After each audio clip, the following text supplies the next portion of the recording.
Hey YouTube, so today guys, we have a pretty cool video here. Basically, there was a quote by E.G. Anuma,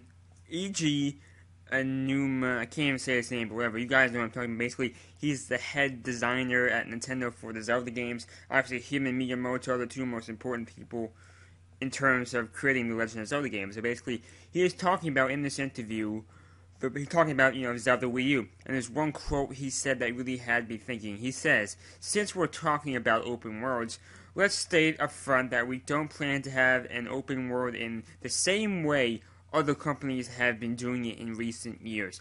There's a few different ways to look at this statement.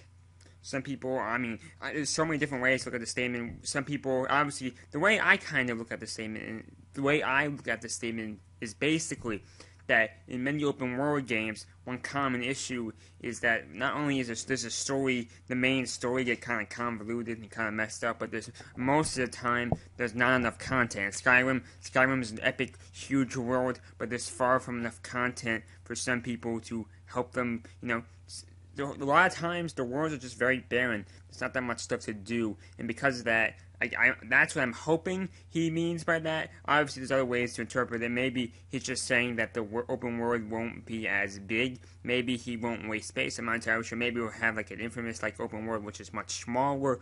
There's many different ways to interpret this.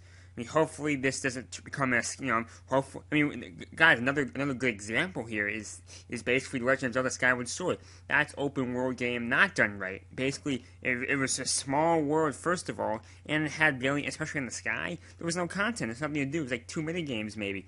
So hopefully, Skyward Sword was definitely a worthy try at open world. I don't know, it wasn't even supposed to be an open world game. They didn't consider that to be an open world, but guys, they failed on Skyward Sword of making an open world game. So hopefully they learn from their mistakes. You gotta have more content. Honestly, I don't even care about the size that much. You gotta have content. You gotta have content. Hopefully they learned the lesson here, and hopefully they have a decent. Hopefully they actually do create an open world game. Everything's connected. Actually, you can't really call Skyward Sword open world because the land and the sky. Basically, on the guys, sorry, not the sky, but on the land, you can't get from dungeon to dungeon without flying through the portals. You know what I mean? Like the places are not connected. So yeah, sorry about that. Whatever. I kind of messed up my thought here. So, guys, so hopefully you enjoyed that video, and hopefully this game comes out well. So thank you and bye.